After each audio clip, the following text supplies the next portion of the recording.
చాలా కూల్‌గా ఉన్నారు. అదే పోలీసు డిపార్ట్‌మెంట్‌లో డ్రెస్ చేసుకుంటే మీరంటే మాకు భయంగా ఉండేది కొద్దిగా జనాలకి. మీరు ఒక సిన్సియర్ ఆఫీసరు. అట్లా హైడ్రా అంటే మీ ఈ కమిషనర్‌గా ఉన్నప్పుడు అసలు ప్రజలు చేసే తప్పులు ఏముంటాయి సార్ జనరల్‌గా? ఒకటండి చూడండి, ఇది హ్మ్. ఫస్ట్ ఆఫ్ ఆల్ ఈ హైడ్రా అనేది హ్మ్. దీని పూర్తి పేరు మనం చూస్తే గనక Hyderabad disaster response and asset protection authority. అంటే ఓకే. దీంట్లో 2 మెయిన్ ఇంపార్టెంట్ కంపోనెంట్స్ ఉన్నాయండి. డిజాస్టర్ రెస్పాన్స్ అంటే ఏమన్నా విపత్తులు ఏమన్నా వచ్చినప్పుడు మన న్యాచురల్ కెలామిటీస్ ఏమన్నా వచ్చినప్పుడు దానికి రెస్పాండ్ అవ్వటం అనమాట. హ్మ్. ఒకటి ఒక మెయిన్‌గా ఒకటి. రెండోది ఏంటంటే అసెట్ ప్రొటెక్షన్ అంటే ప్రభుత్వ ఆస్తుల్ని మనం కాపాడడం. కాపాడుకోవటం, ప్రొటెక్ట్ చేస్తూ చేయటం అనేది. సో డిజాస్టర్ రెస్పాన్స్ అంటే మీకు తెలుసు ఏది ఇప్పుడు సపోజ్ పెద్ద వర్షాలు పడ్డాయి, హ్మ్. పడ్డప్పుడు వెంటనే రోడ్లన్నీ జలమయం అయిపోయి మొత్తం వరదలంతా వచ్చినప్పుడు జనాల్ని రెస్క్యూ చేయటం.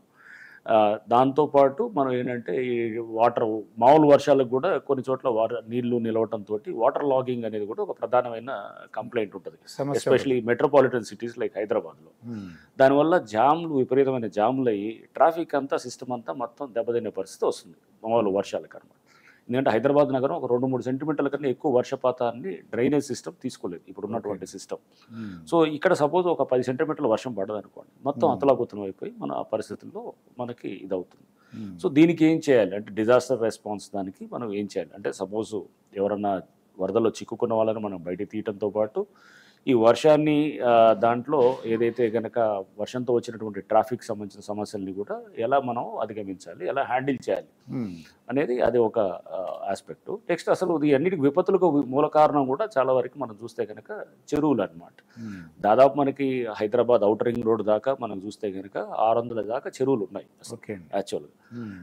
అండ్ ఉత్తి మనకి జిహెచ్ఎంసీ పరిధిలోనే 185 చెరువులు ఉన్నాయి అనమాట. సో చాలా వరకు చెరువులన్నీ కూడా మొత్తం కుదించుకుపోవటం, ఏరియా ఉండాల్సిన ఏరియా కన్నా సగంకి తగ్గిపోవటం, ఇట్లా అన్ని పలు చోట్ల నుంచి ఆరోపణలు ఉన్నాయి. ఆ చెరువులు కూడా ఉన్నా కానీ కూడా దాన్ని మొత్తం కూడా ఫిల్ చేయటం, లేకపోతే కనుక దానికి చెరువుకి కనెక్ట్ అయ్యేటటువంటి ఒక నాల, అంటే ఇక్కడ అన్ని అవును. గొలుసు కట్టు చెరువులు అంటారు. ఇక్కడ హ్మ్. చెరువులో సపోజ్ మనం నిండిపోతే నిండిపోతే మళ్ళీ నెక్స్ట్ చెరువుకి పారుతుంది అనమాట. పారైతే ఒక నాలా ద్వారా కనెక్ట్ అవుతుంది. అవి కూడా మూసుకుపోవటం, అంటే అవి కూడా ఫిల్ చేసేయటం, ఇవన్నీ దీంతో వచ్చినటువంటి సమస్యలు. ఈ డ్రైనేజ్ సిస్టమ్ అనేది ఒక న్యాచురల్ డ్రైనేజ్ సిస్టమ్ ఫస్ట్ నుంచి కూడా ఉంది. నీళ్ళన్నీ వర్షం పడితే కనుక మొత్తం చెరువులు కుంటల్లోకి వెళ్ళాలి, ఆ కుంటల నుంచి మెల్లిగా వెళ్తూ మళ్ళీ ఇంకొక నెక్స్ట్ కుంటకి నెక్స్ట్ చెరువుకి వెళ్ళి కనెక్ట్ అవుతూ అట్లా వెళ్తూ ఫైనల్గా మూసీ నదిలోకి వెళ్ళాలి, హుస్సేన్ సాగర్ ద్వారా మూసీ నదిలో ఎక్కడ ఏ ఇబ్బంది లేకుండా అలా డివైస్ చేసిన సిస్టమ్ అండి ఒరిజినల్గా. సో ఆ సిస్టమ్ అంతా మొత్తం గందరగోళం అవటం మనం అంతా కూడా అవటంతో ఇప్పుడు మనకి ఈ ఉపద్రవాలన్నీ మనకు రెగ్యులర్గా వస్తాయి. సో ఇప్పుడు ముఖ్యమంత్రి గారు రేవంత్ రెడ్డి గారు వారు ఈ సిస్టమ్ని అంటే మళ్ళా ఈ ఏదైతే చెరువులు అయితే కనుక ఏదైతే ఇంతకుముందు దురాక్రమణకు అయినాయో, లేకపోతే ఎక్కడెక్కడైతే కనుక పార్కులు లేకపోతే ప్రభుత్వ స్థలాలు ఉన్నాయో దాని అన్నింటి మీద కూడా మళ్ళీ అంటే ఫర్దర్గా ఎంక్రోచ్మెంట్స్ కాకుండా ఒకటి ఆల్రెడీ ఎంక్రోచ్ అయిన దాన్ని రిట్రీవ్ చేయడం, అంటే మళ్ళీ వెనక్కి తీసుకురావడానికి ప్రయత్నాలు చేయడానికి అనేది ఈ హైడ్రా అనేది ఇన్స్టిట్యూషన్ ఒకటి ఫ్లోట్ చేయడం జరిగింది. ఓకే. దానికి ఒక ఐజీ స్థాయి అధికారిగా నన్ను నియమించడం. హ్మ్. సో దీనికి ఇదని మీరు అన్నట్టు ఇది ఏంటంటే చాలా పెద్ద విస్తృతమైన బాధ్యత కూడా ఉంటుంది. ఎందుకంటే దాదాపు 2000 చదరపు కిలోమీటర్ల పైన విస్తీర్ణం ఉన్నటువంటిది HYDRAA limits outer ring road నాకు దాకా. తెలిసినంతవరకు ఇది చాలా సెన్సిటివ్ అండి. సున్నితంగా ఉంది. ఎందుకంటే ఆల్రెడీ ఆక్యుపై చేసి ఉన్నారు.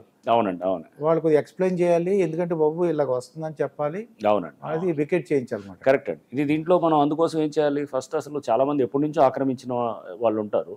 సో దాన్ని ఎలా హ్యాండిల్ చేయాలి, అండ్ అట్లానే కోర్ట్స్ కూడా చాలా సీరియస్గా తీసుకుంటున్నాయి ఇప్పుడు అన్ని చోట్ల కూడా. ఈ చెరువులకి ఒక ఎఫ్టీఎల్ అని ఉంటుంది, ఫుల్ ట్యాంక్ లెవెల్, అంటే బాగా పూర్తి వరద నీరు వచ్చినప్పుడు ఎఫ్టీఎల్ అని ఉంటుంది. దానికి పక్కన బఫర్ జోన్ అని కూడా ఉంటుంది, కొంత చెరువు విస్తీర్ణం బట్టి బఫర్ జోన్ కూడా మారుతుంటుంది. సో ఇవన్నీ కూడా మొత్తం మనం పరిగణలో తీసుకుంటూ ఈ చెరువుల్ని మళ్ళీ పునరుద్ధరించడానికి ఒక ప్రయత్నం అనేది చేయడానికి ప్రభుత్వం ఈ ఆలోచన చేయడం అనేది కూడా జరిగిందన్నమాట. సో ఇంతేకాకుండా పెద్ద ఎత్తున కూడా ప్రభుత్వ భూములు, పార్కులు ఇవి కూడా ఆక్రమించడానికి జరుగుతున్నాయి. దానికి ఒక ఏజెన్సీ అనేది పెట్టాలి. ఇది పెట్టి దీన్ని ఎన్ఫోర్స్మెంట్ ఏజెన్సీ లాగా, అంటే రేపు ఏంటంటే ఎవరన్నా దీంట్లో అక్రమ కట్టడాలు ఏమైనా వచ్చినా కానీ కూడా కూలగొట్టడం, వాళ్ళకు ఒక ప్రొసీజర్ ఉంటుంది, నోటీసులు ఇచ్చి చేసేది. జిహెచ్ఎంసీ వాళ్ళు లేదా మున్సిపాలిటీ వాళ్ళు చేసే ప్రొసీజర్, ఆ బలాన్ని అంతా చట్టపరంగా మాకు హైడ్రా కూడా ఇస్తారు, ఇచ్చి ఆ నోటీసులు ఇస్తాం. అంటే పేదలు గుడిసెలు వేసుకుంటారు, ప్రభుత్వ జాగాలలో పాపం తెలిసి తెలియక కొన్ని వేసుకుంటారు. బీఆర్ఎస్ గవర్నమెంట్లో హైదరాబాద్తో సహా వరంగల్తో సహా అనేక పట్టణాలలో అనేక ప్రాంతాలలో రాష్ట్ర వ్యాప్తంగా లక్షలాది మందికి మేము పట్టాలు ఇచ్చినాం. బుల్డోజర్లు పెట్టి జేసీబీలు పెట్టి మేము చెరువులలో పూడికెళ్ళి తీస్తే వీళ్ళేమో హైడ్రా అని మన బొందా అని పెట్టి పేదల ఇండ్లు కూడా కొడతా ఉన్నారు. ఆనాడు చెరువు పూడికలు తీసిన బుల్డోజర్లు ఇలా పేదల ఇండ్లు కూడా కొడతా ఉన్నాయి. ఇవన్నీ మనం చూస్తూ ఉన్నాం. చూసి మౌనంగా ఉందామా, కొట్లాడదామా, ఏం చేద్దాం అనేది మనం ఆలోచించే సమయం వచ్చింది. దేశాన్ని నంబర్ 1 స్థాయిలో నిలబెడితే ఇవాళ 14వ స్థాయికి 15వ స్థాయికి తీసుకొని పోయినారు. నా కళ్ళ ముందన్న గిట్ల జరుగుతుంది, ఇంత మాయల్యమే అవుతుంది, ఇంత మోసం చేస్తారని నేను కూడా అనుకోలే. ఇలా చాలా బాధ కలుగుతూ ఉంది, చాలా దుఃఖం కలుగుతూ ఉంది. ఇంకా ముందరికి పోవాల్సిన తెలంగాణ ఇలా వెనుకకి అయిపోతున్నా ఉన్నది. మళ్ళా ఎవరు దీనికి కారణం? ఈ దుర్మార్గులు కాదా? నిలబెట్టి ఖచ్చితంగా అడగాల్సిన అవసరం ప్రజలకు లేదా? అడగాలి. ఎందుకోసం? టైం ఇవ్వాలని మేము కూడా టైం ఇచ్చినాం. ఏమంటారు? మీకేసినట్టు మాకేసిన ఓట్లు, మాకు ఏడాదిన టైం ఇయ్యరా, ఏడాదిన అర్థమైన టైం ఇయ్యరా, మీకు కన్నేరురా అని అంటారు. కాబట్టి నేను నోరు తెరవలే, బయటికి రాలే. కృష్ణా జలాల మీద గడబడి జరిగితే ఒక్కసారి అక్కడ నాయకులు తీరికపోతే నల్లగొండలో పోయి ఒక గర్జన చేసి వచ్చిన కానీ నేను ఎక్కడ బయటికి రాలే, మాట్లాడలే. కానీ ఏడాది అర్థం అయిపోయింది, ఇంకేం పాడైంది? పువ్వు పుట్టంగానే పరిమళిస్తుంది అన్నట్టు ప్రభుత్వం కథ తెలియదా? ఇంకేమున్నా వీళ్ళకి టైం ఎక్కడిది? వీళ్ళు ఏం చేస్తారు? చివరి 6 నెలలు అయితే ఎలక్షన్ అయినాయి. దీనికి ఉన్న టైమే 2.5 ఏళ్ళు. ఈ 2.5 ఏళ్ళలో వీళ్ళు చేస్తారు, మనం బతికి ముందర పడతామా?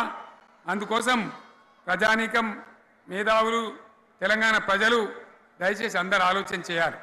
ప్రతి వాళ్ళు కూడా ఆలోచన చేసి దీనికి పరిష్కారం ఏందో కనుక్కోవాలి. మేధావితో పనిచేయాలి, ఆవేశంతో కాదు. ఆవేశంతో మనం నినాదాలు ఇస్తే కాదు, ముళ్ళును ముళ్ళుతోనే తీయాల. యాడ ఓడగొట్టుకున్నామో గాన్నే వెతకాలి, ఎక్కడ జారిపోయిందో ఆన్నే మళ్ళీ దొరకబట్టాలి. ఆ నైపుణ్యం, ఆ స్థాయి ఇవాళ రావాలి.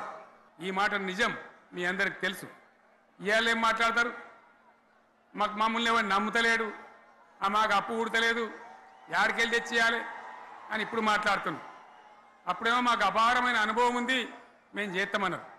ఒక్క మాట చెప్తున్నా మిత్రులారా, ఇక్కడ నోళ్ళం మనమే కాదు, నా ప్రసంగం టీవీలలో వినేటువంటి కోటాను మందికి కూడా నేను మనవి చేస్తా ఉన్నా. ఇంత మోసం ఉంటుందా? ఇంత దగా ఉంటుందా? ఓట్లయితే రాని అవతల పడదామని ముచ్చట్నా? ఎంతవరకు ఇది కరెక్టు? తెలంగాణ ఎంత మంచిగా పోయేది, ఇప్పుడు బొందలు పడగొట్టినరా? ఎంత ఘోరమైనటువంటి ఫలితం మనం చూస్తున్నాం. ఇవాళ ఏం జరుగుతూ ఉంది? మళ్ళీ అన్ని మోపైనాయి. ఇక దుకాణం పెడతామన్నారు, లొల్లు పెట్టిండ్రు, బొబ్బ పెట్టిండ్రు. ఇక ఓట్లయినాక ఎత్తడు, తవ్వడు, మోయాడు.